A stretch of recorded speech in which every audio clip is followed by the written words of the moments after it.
Adventures with Gorilla Dude. Hey guys, back. And apparently we're going to a fort. That was funny. Okay guys, I'm surprised this place hasn't been canceled. we're at Old Fort Jackson. Now, I was gonna call this episode even more Savannah, but I don't want to do that because that's just annoying. So I'm just gonna call it Fort Jackson or whatever. Fort Jackson was a Confederate camp. It was. There's a cannon over there. It's gonna shoot 5 minutes. Not that one. Not that one. The correct Confederate call. What's that? Still a cannon. So, As opposed to. and fort we're gonna enter. And instead of Gorilla Dude today, we have Piranha Plant. Yeah, it's a paddle plant. Doesn't mean it's not incorrect. It's just for a different purpose. In last episode, we showed you a little bit of a story with Piranha Plant, Gorilla Dude and stuff, which, by the way, is canon. It is canon, by the way. For any of you theorists out there, it's canon.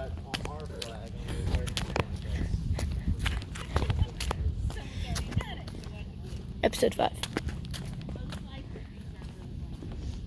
And here's the fort, guys. Most of it. Let's go grab a seat, guys. Which seat do you guys want to do? That one. No. There's a lot of seats over there.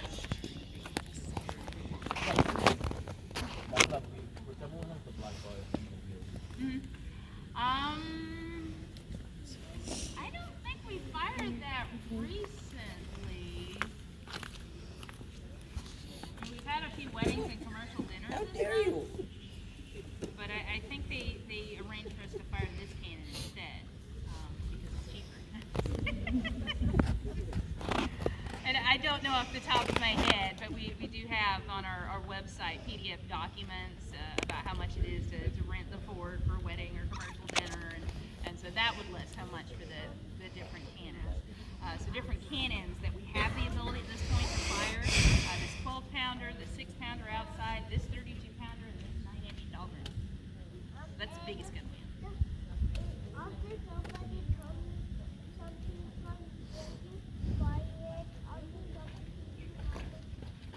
If what comes?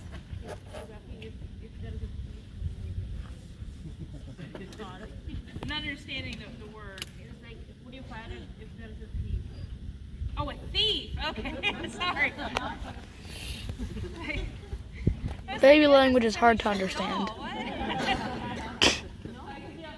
You notice this window, this embrasure, is a technical term for it. We actually see water. So historically, they wouldn't have fired so little of a cannon out of this window. They would have fired a 32-pounder out of it. So the purpose of the big guns upstairs, the heavy artillery, this is for whichever Navy you're not getting along with at that particular point in time. There's been a fort at this location, American Revolution, War of 1812, as well as during the American Civil War. Now the first fort that was here was a dirt fort. There's nothing surviving of it. Just imagine a dirt berm in a diamond shape, kind of, and then an extending wall. And it was so primitive, the soldiers were living in tents. The conditions were so bad that a lot of them came down with malaria. Not that there was anything historically that you could do to prevent mosquito bites, but they didn't get the mosquito bite connection, unfortunately. So they thought it was living in the swamp and the marsh, which we are very much surrounded by. In fact, this is technically a marsh island. It might not feel like it today, but historically, this was a marsh mud island, and it was only inches above the high tide, which our modern high tide is usually about 7 to 8 feet. So 7 to 8 feet, not 7 to 8, 7 to 8 feet. And about 10 or so feet we flood, which we had pretty severe amounts of that. I guess it's since washed off, so you don't see the high water mark. Well, you might be able to see it on that white door there. Conveniently, whenever the fort floods, it leaves a high water mark on all of our doors, a little debris mark. So it gives you an idea exactly how high the water got. This is beginning of November that we had the king tides. Just for whatever reason, a few times a year you have unusually high tides, and because we're just right here at the level of the river, if the river overflows, we flood too. There's nothing we can do about it. Just close, I guess, during the hours that we're physically flooded. And I think even historically they had some issues with that, but it's only a few times a year they deal with it. So the fort as you see it today, the first brickwork would have been this kind of semicircular outer wall. Guys. This is actually a box of brick, if that makes any sense. So it's kind of hollow, and you fill it with dirt. You can see the grass coming up over the top. So that's how our outer wall is designed, and that's the way it would have been designed back during the War of 1812. So the lower section, basically the bricks that look older are older. We're looking at this tapered wall right here. So that's 1808 to 1812 construction. The rest of the fort was still pretty primitive though. The rear walls of the fort consisted of wooden stockade, and they lived in wooden barracks, which were better than tents. You gotta give them that. And we luck out during the War of 1812. Now, of course, we still would have had to deal with malaria and secondary to that, yellow fever, because that's just your problem when you live on the coast historically. These were very devastating diseases, unfortunately. But we luck out in that the British end up not attacking Savannah during the War of 1812, versus they got us twice during the American Revolution. So Savannah was actually British for most of the American Revolution. So we apply a lot of the lessons learned from that to War of 1812. So we stay in our fort no matter what the malaria is doing. Just look out that they don't attack us. And the fort as you see it today, they finished these walls as well as make this go all the way up. During the War of 1812, the brickwork only went halfway up, and then you had a dirt mound on top of that. So it's still approximately a similar height of the outer wall. And the cannons would have been on top of a wooden deck. And then the only original brickwork to these rooms at that point in time would have been basically the supporting walls in between. You wouldn't have had these doors and windows at that point in time, or at least most of these wouldn't have been there. But the rooms on either side of the modern stairs, those were fully enclosed and had doors because those were your original magazines. So that's where you store your gunpowder and your explosive ammunition, as well as your cartridges for your rifle when they're not your person anyway. You can only fit 40 in here. Everything that had been wood here during the War of 1812, after they finish Fort Pulaski, which takes them almost 20 years, they come back to this fort. It's about 1845 through 1860 that they replace everything that had been wood. So they built these walls, which are only 3 feet thick. That's really not thick so far as fort walls go. So these walls are kind of an afterthought in case somebody gets on our island and tries to attack our fort. So we are technically an island. It's just a marsh island. Nobody's volunteering to march through the marsh. Historically, you got here by boat. So that was true of any of these wars. You got here by boat. Now they replaced the wooden barracks with brick barracks. Where you see these 2 pavilions today, that's where they used to be. And this one is closer to the original dimensions. Look at that building, where you see most of these tables and benches. Imagine one very large room that you could fit 74 soldiers. Now you'd have the same thing over here. There'd be mirror images of one another. And where you have basically our stage today, there's original brickwork under that.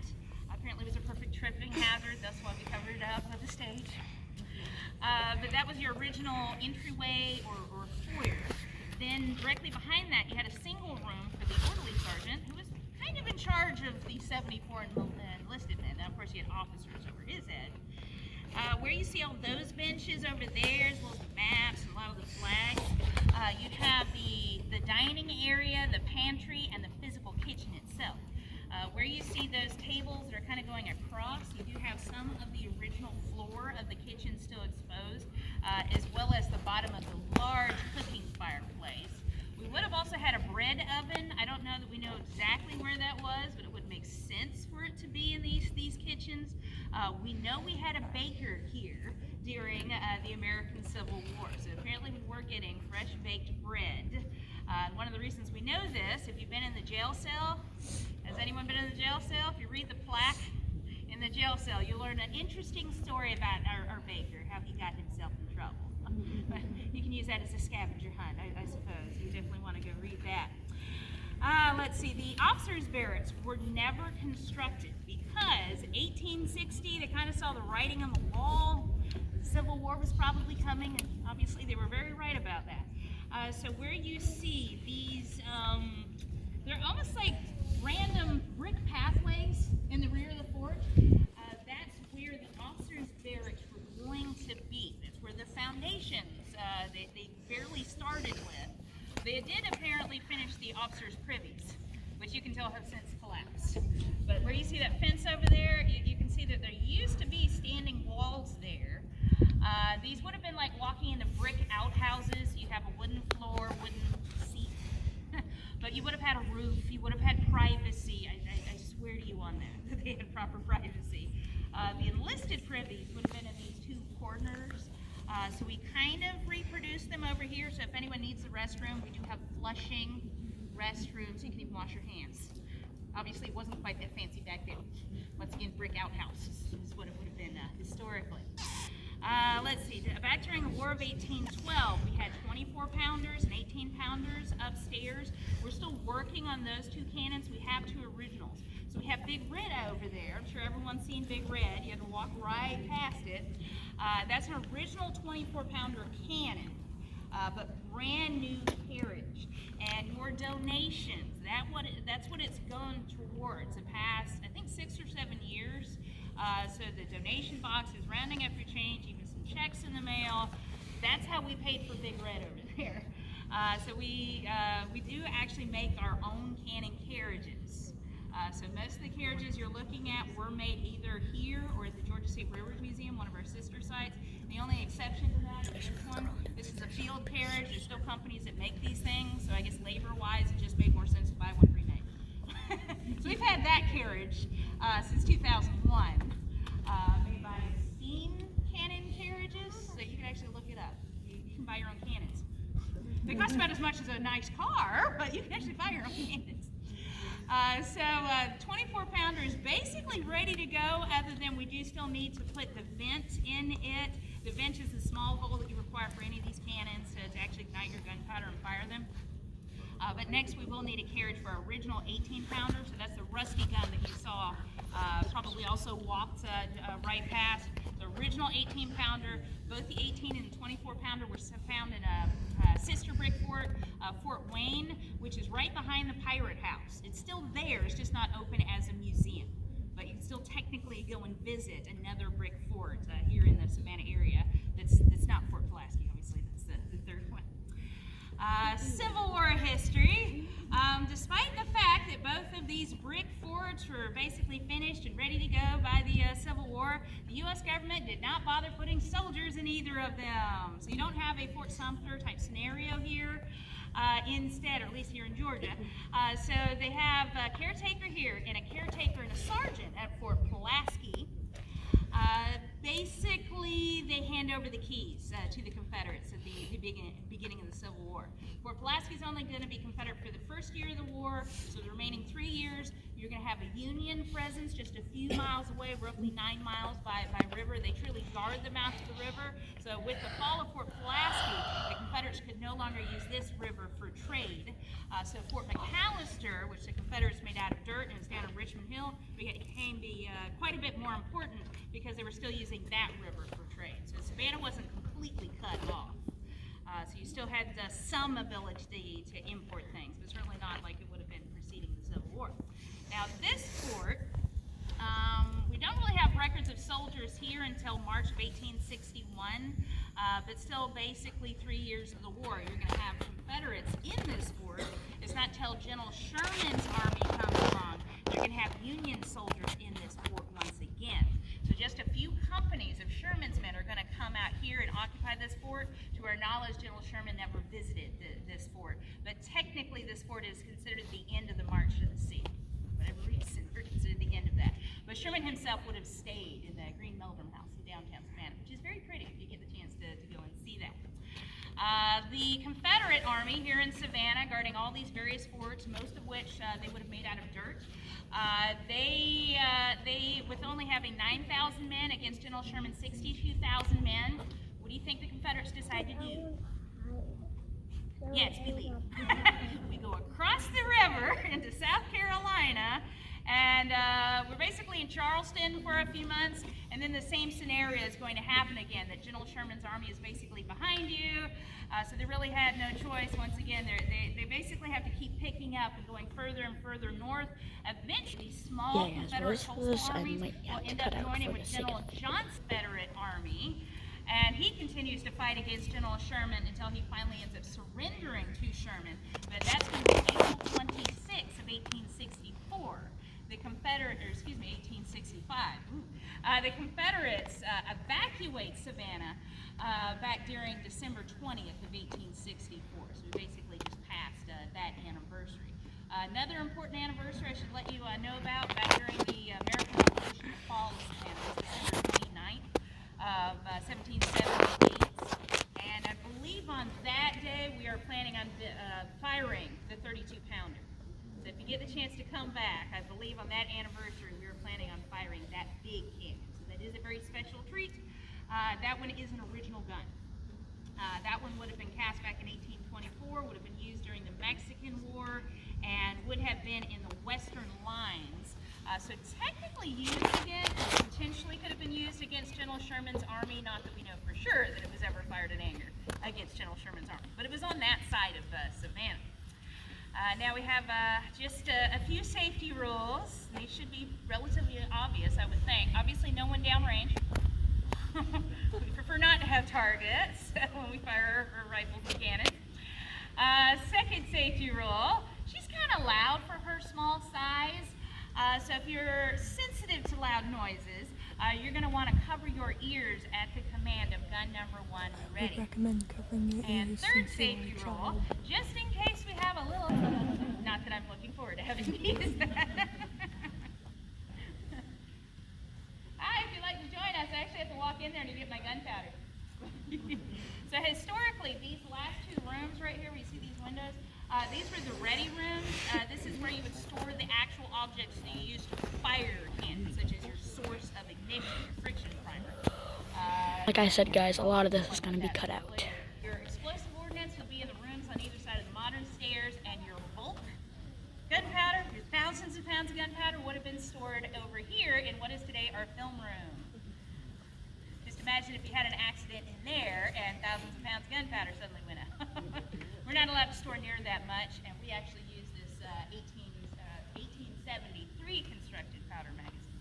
I'm sorry, you're going to have to be downstairs for me to fire it because you're within that 50-yard radius. Sorry.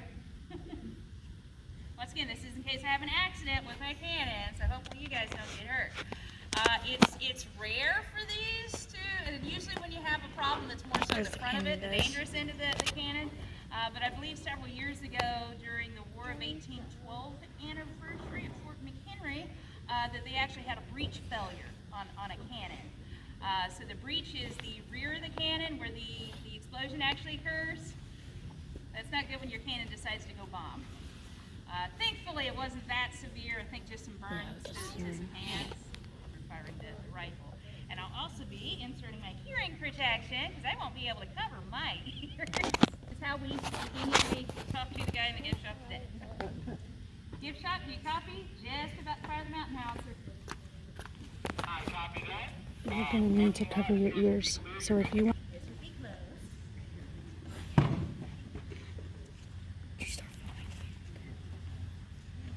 Okay, guys, we are starting to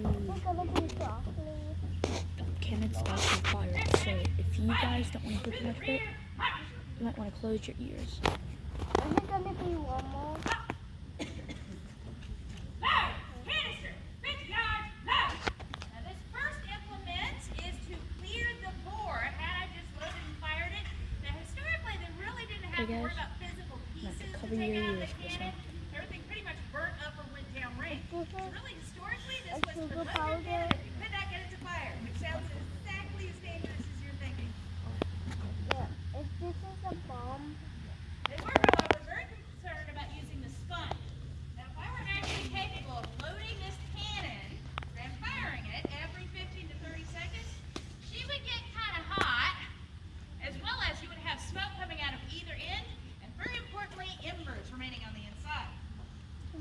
see is like to the pull the boom. bore, hopefully extinguish any remaining embers, thus making it safe to reload. Now, if I had a whole gun crew, somebody would rush forward I with think one piece of ammunition but at a time I inside then of this leather I'd haversack. worried. So notice but how I far little- back your but I ammo think chest, your limber little chest bit is behind your scared. cannon.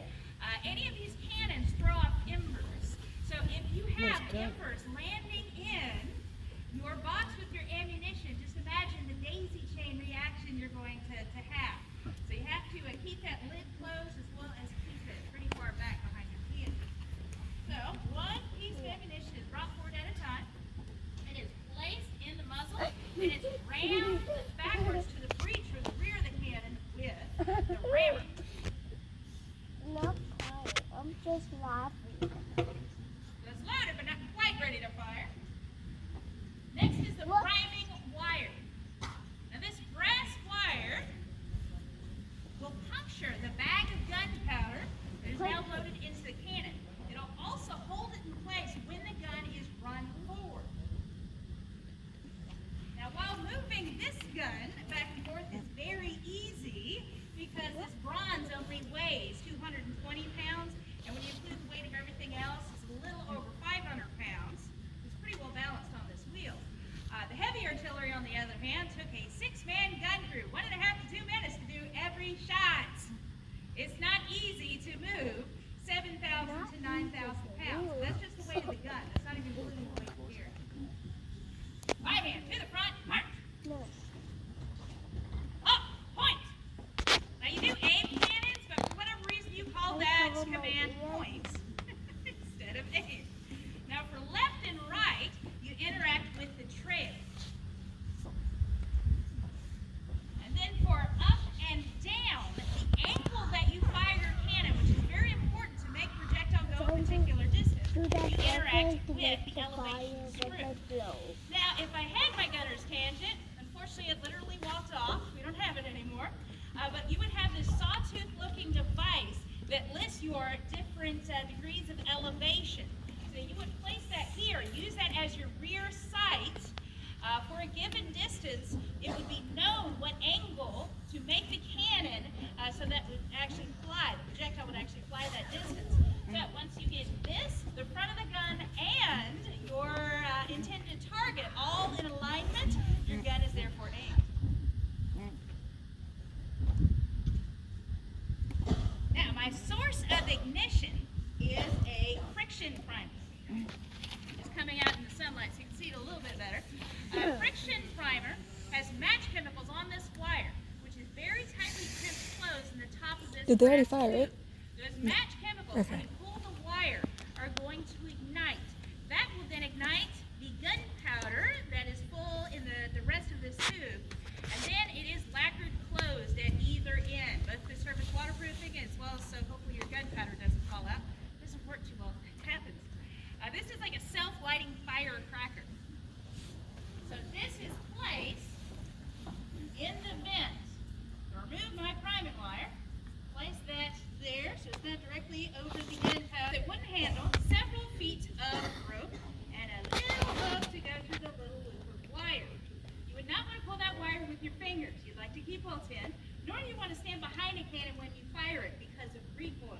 Now the recoil isn't going to be that impressive admittedly for this cannon, but if you had, say, a 12-pound Napoleon, so it's the same size projectile, but 2.5 pounds of gunpowder instead of just half a pound in this one, that's obviously going to go quite a bit further back.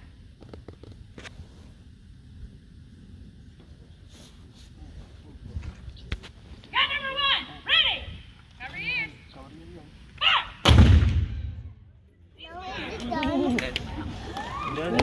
Louder than you expected, or just about? Pause it, right? Done. No, I got it. I think part of why this one's so loud. Guys, did you hear that?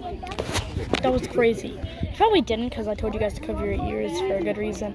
I barely heard it because I had my ears covered. But the next cannon, that was the cannon I'm going to shoot off. And yeah, that's about it for the cannon stuff. The next part, I'm going to about it for the cannon, guys. Shoot. That's about it for the cannon, guys.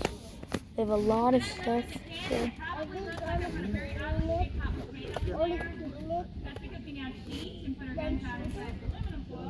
Historically, they would always be in full cloth bags that are very specifically of the dimensions for each of these different cannons. Yep. How these cannons were and the science behind it, they used gunpowder. That's not necessarily practical out in the field. And then they figured out how far up the side, so inches, partial inches, to approximate that amount of pounds. So that's just faster and easier. Granted, you still require a ruler.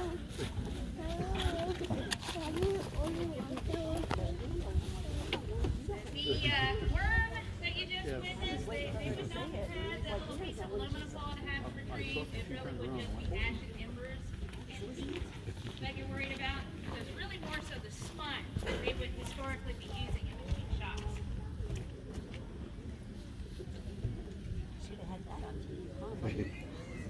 Notice how dirty.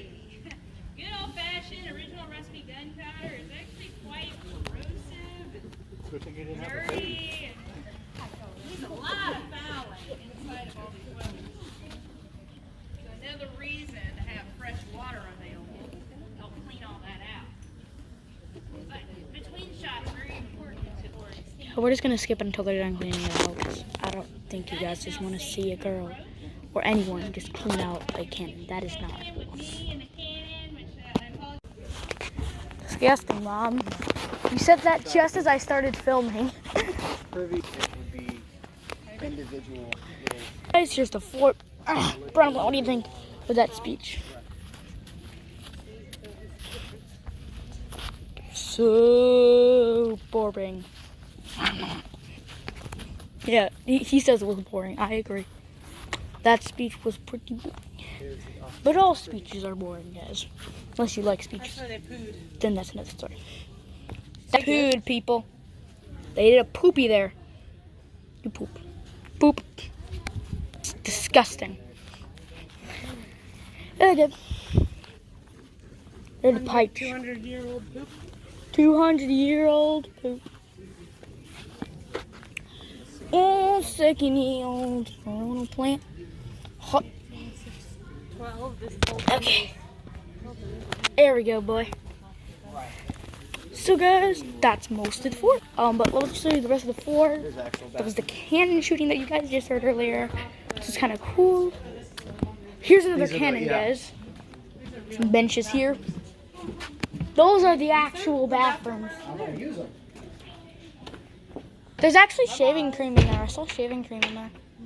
That is some rusted bench. I'm still gonna sit on it. It feels normal. Doesn't feel rested. Guys, I'm on the bench. I'm actually sitting. I got off it now. How about sit up? Get two. I'll I did. Get out of Tristan. Get out. Oh, I was gonna do my picture with myself. Okay. No? Okay, now I'm gonna do my picture. You're not taking the picture. Picture doesn't have me in it. Okay. See if I can make this work. Okay.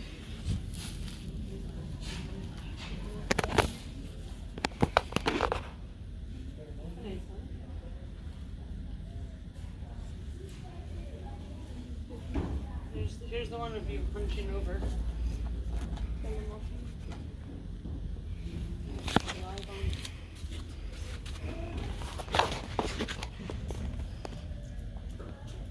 Got it. Now let's take this guy out of here. Clean him off. Get some gunpowder on him. I actually put him inside the cannon. Gotta clean the guy off. It was for the picture, Bella. Then I can take a mobilizing picture. Guys, that was a crazy picture.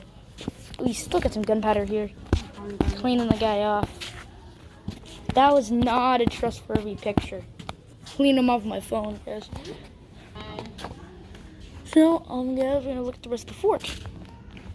So here, we can. I'm not doing that because I don't want to hit my head. But for Shay, I could do this. Just sit down to where you're looking at all this stuff. You see all the game phase, the ace of spades, the game of grades. Doesn't have the exact name to it. Okay, let's see if I can follow this. Left, right, left, right, left, left, right, straight down, end, off world, end off sent, end off messy.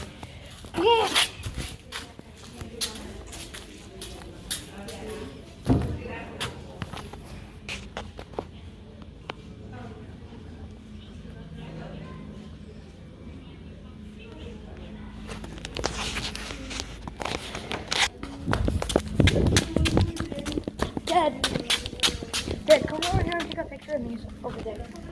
I have a picture idea. Okay, I'll read it. Oh, you're still reading?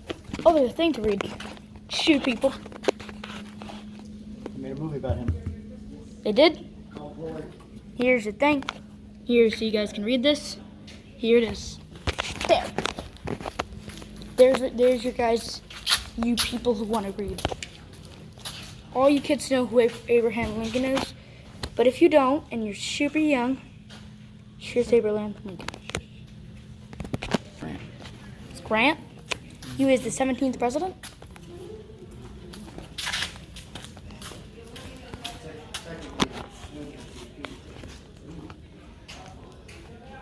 Oh yeah. Right. Hey guys, I just ended the thing for a second to take a picture. Show you guys that at the end of the video.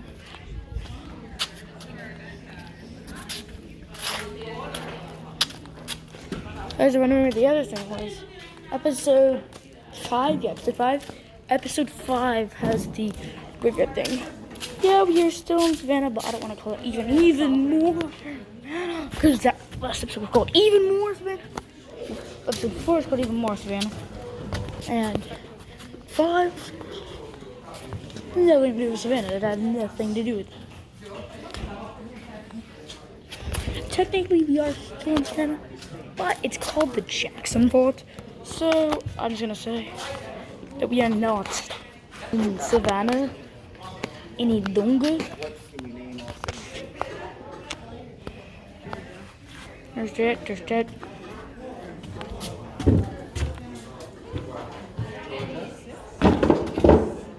Woo!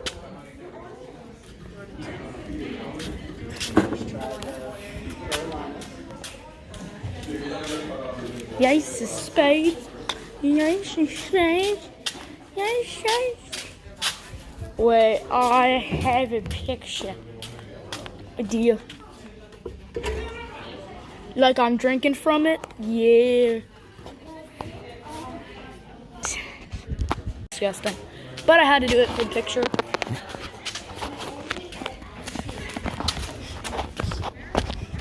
Okay guys, so we got a lot of stuff to see here.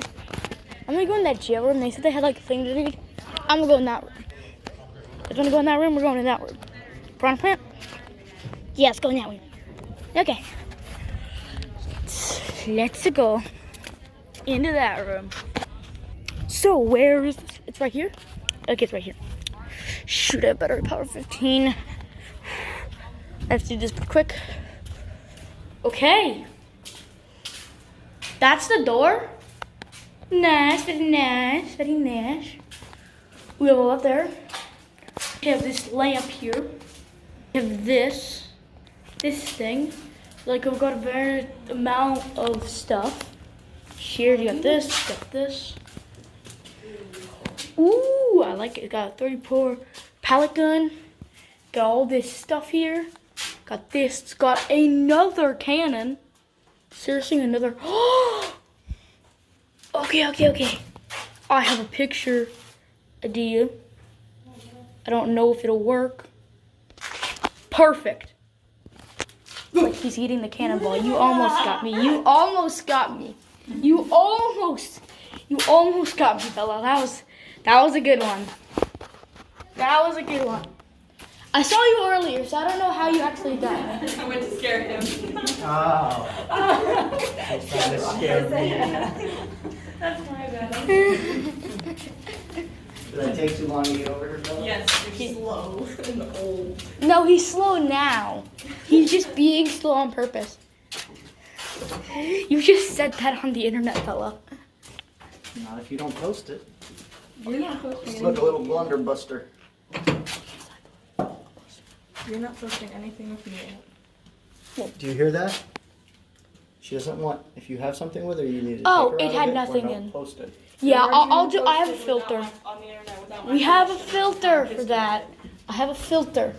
I have a filter for that. I just have to go to the app to do so. Google Pixel 6. Plus, you're not in the picture, Bella. I've already been posted on the internet without my permission, and I'm pissed about it. Alright. So now I'm on a mission to track down the little bitch at my school who posted it. She reposted something Tristan posted? No, okay, so at Pioneer, there's a bad posture Pioneer page. So they take pictures of students who have bad posture, and I'm on it, and I'm out.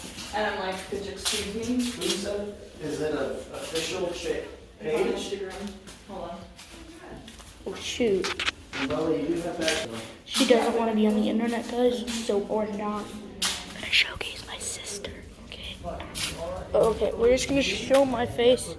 Every shot that she is in, she is going to be erased out of. Sorry, guys. No, you need permission to film people at the school. We made a whole thing. A teacher said something. A So we got this stuff here, that was kind guys. of rude, and the student recorded saying it, and she almost got fired.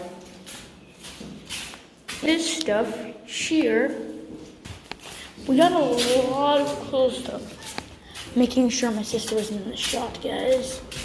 Because she doesn't want to be on the internet. You're gonna have a life full of people saying rude shit to you. Even though she technically. No, good. She technically already on the internet. My sister said, Tristan, oh, stop. Do you not understand that video? Remember that? Do you remember that? Do you remember that video? Because that wasn't intended. It wasn't intended.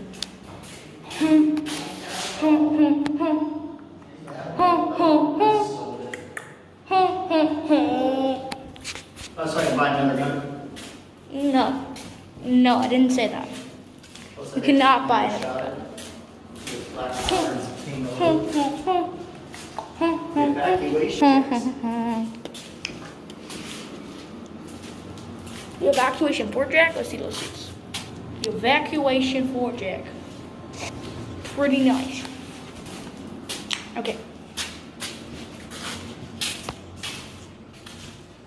Ooh, look at her, the beauty. Yeah, I'm gonna stretch that. Okay, guys, so this is the spot. Very nice. This is it. Very nice. There's not a lot of them. There's this here, and then there's all that.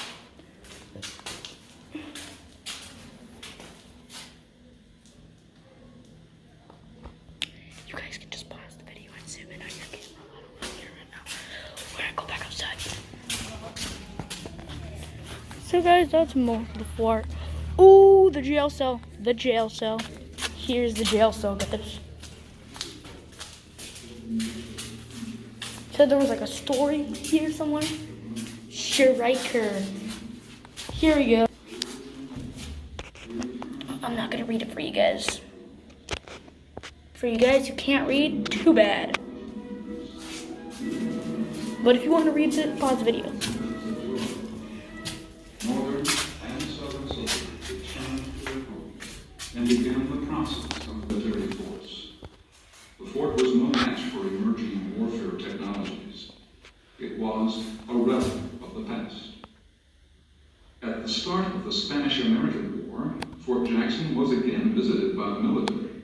Soldiers These on their way ones to are Cuba quite stopped long. by the old fort. So Most we're viewed just it gonna skip over as an this, guys. historic Wait, that's enough. You write it up now? That's it down. No, okay, now I write it up. Why is that? I'm not going to even ask right now. Let's look that up. One second, guys. I warn you, a lot of this is going to be cut out because I'm running out of charge at the moment. Give me this. Okay, guys. We're here.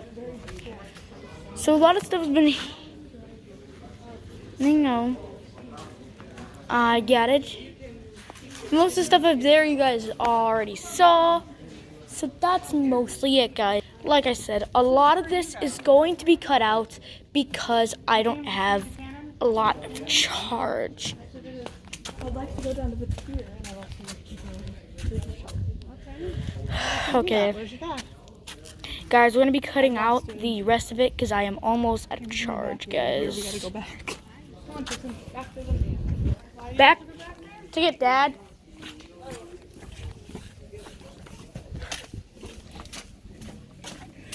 Yeah, let's go find her right there.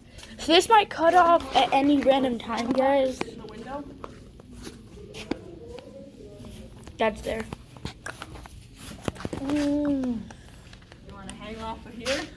No, don't actually. Huh, I might actually. Okay, guys, that's about it for this thing. I'm gonna show you all the pictures from this adventure. And yeah, that's gonna be it for episode 6, this episode. Yeah, guys. See you guys in a bit. Peace out.